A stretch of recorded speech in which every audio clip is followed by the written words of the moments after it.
शांतीचा संदेश देणारे महाकारुणी कथाचे स्थापन भारताचे श्रीपकार रत्नाकर भारतरत्न तरुण पूज्य नेते डॉक्टर बाबासाहेब आंबेडकर, स्त्रियांचे उद्धार करते महात्मा ज्योतिबा फुले, माता सावित्रीबाई फुले, माता रमाई, माता भीमाई यांना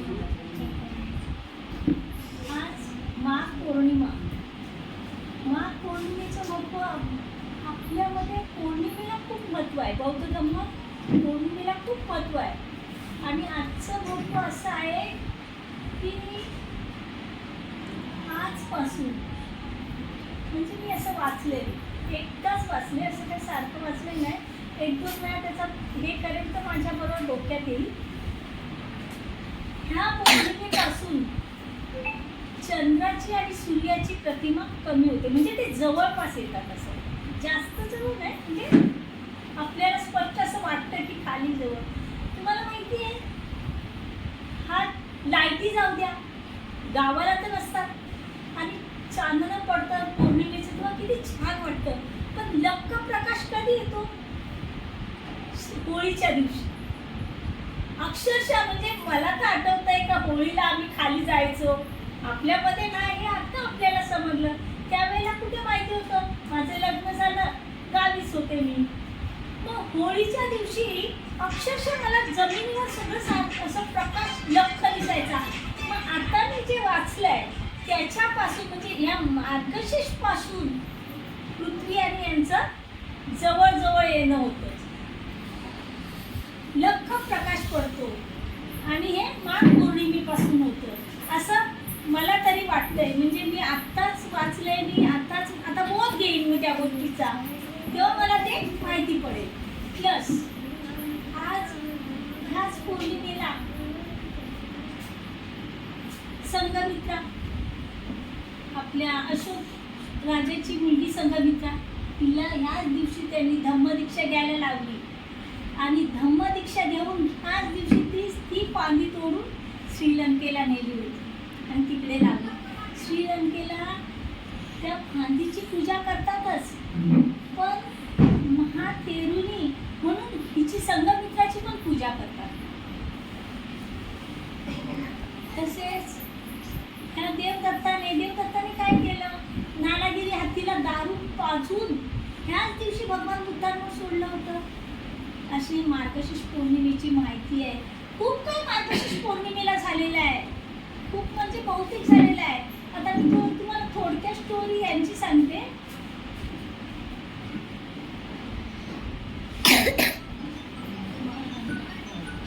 काय त्याचं नाव, 2-3 नावं तर घ्या तुम्ही. महाना ते 5 कोण आहेत? 5 जण. कोंडियन, अश्वजित, त्याचा शिष्य सुमन हा एकदम अग्रगण्य झाला. छोटासा होता, 7 वर्षापासून त्यांच्या बरोबर होता. तो एक ह्याचा मुलगा होता, म्हणजे गरिबीत असलेला मुलगा होता, आपल्यासारखा. आणि त्या भिक्खूंबरोबर त्यांना त्यांच्या आई वडिलांनी पाठवलं, म्हणजे यांच्याबरोबर पाठवलं. तर त्याने ती दीक्षा घेतली ना, त्यावेळेला भिक्खू लोक, म्हणजे भगवान बुद्धांच्या इथे खूप भिक्खू संघ असायचे, ते त्याला चिडवायचे. तुला आईची आठवण नाही येत काय? तुला बापाची आठवण नाही येत काय? आपण म्हणतो ना परिवाराची आठवण नाही येत काय? तर तो नाही म्हणायचा, पण कधी चिडला नाही. त्या न चिडण्याने त्याला मोठं पद मिळालं होतं, तो अग्रगण्य होता त्याच्यामध्ये. तर एकदा काय होतं,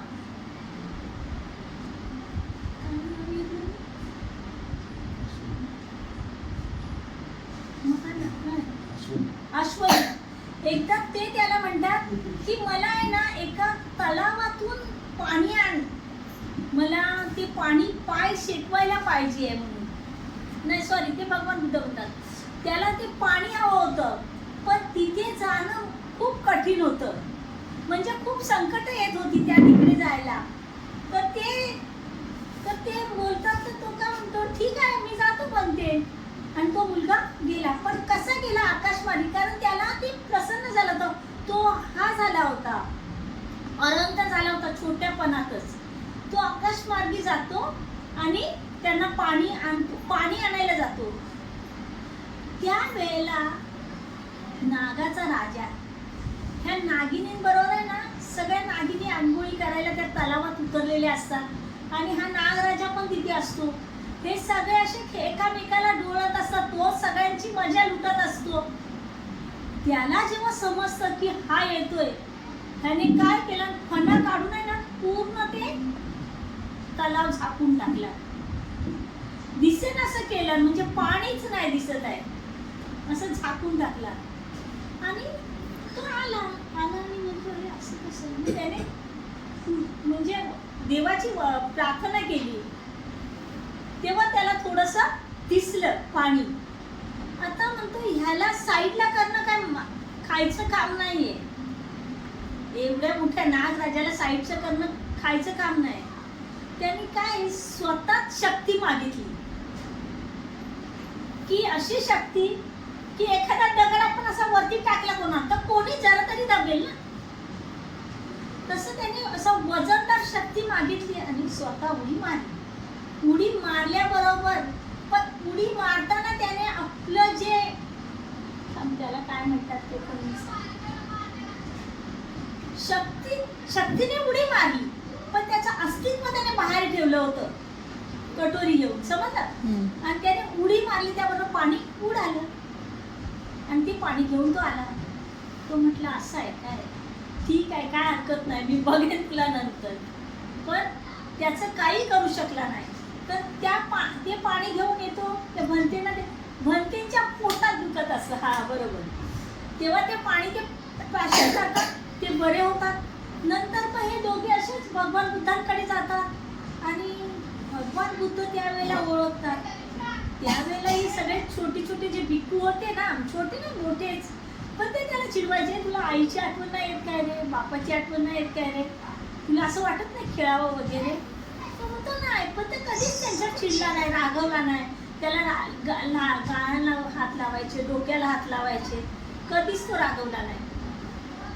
एकदा भगवान बुद्धांना गरम पाणी पाय शेकवायला हवं होतं. ही स्टोरी तुम्हाला सांगितलेली आहे कोणीतरी, असं मी इथे पण ऐकलंय आणि मी वाचलेली आहे. तर पाय धुवायला पाणी हवं होतं आणि ते पण असंच पाणी हवं होतं तळावरलं. तेव्हा भगवान बुद्ध म्हणजे जे अनंत झाले त्यांना विचारतात की तुम्ही जाऊन कोण आणाल. जो तो काहीच बोलत नाही, गप्प राहतो. गप्प राहतो याचा अर्थ त्यांना जाऊ शकत नाही. मग शेवटी छोटा हाच आहे ना, मग ह्याला म्हणतात मग तो ठीक आहे जाईन मी. आणि तसंच तो आकाशमार्गी जातो. ते पाणी घेऊन येताना असंच काहीतरी दृश्य होतं. त्यातून तो पाणी घेऊन येतो आणि भगवंतांना पाय धुवायला पाणी देतो. तेव्हा तो सुमन बनते आहे ना, तो अनंत पदाला पावतो. अशी याची स्टोरी आहे. आणखी भरपूर स्टोरी आहेत, पण म्हणून इथेच थांबते. 9 वाजता बरोबर पूजा घेतो. त्या पद्धतीने आपली 9 वाजता इथे पूजा होईल. त्यानंतर जनामध्ये एक आपला स्थान म्हणजे दादरला जायचं असेल किंवा काय असेल त्यानंतर जायचं. परंतु पकड हातात. 9 वाजता बरोबर वेळामध्ये हे आम्ही घेतो. हे कोणी घेतलं? तुम्ही आणलं. पुढच्या महिन्यात माझं आम्ही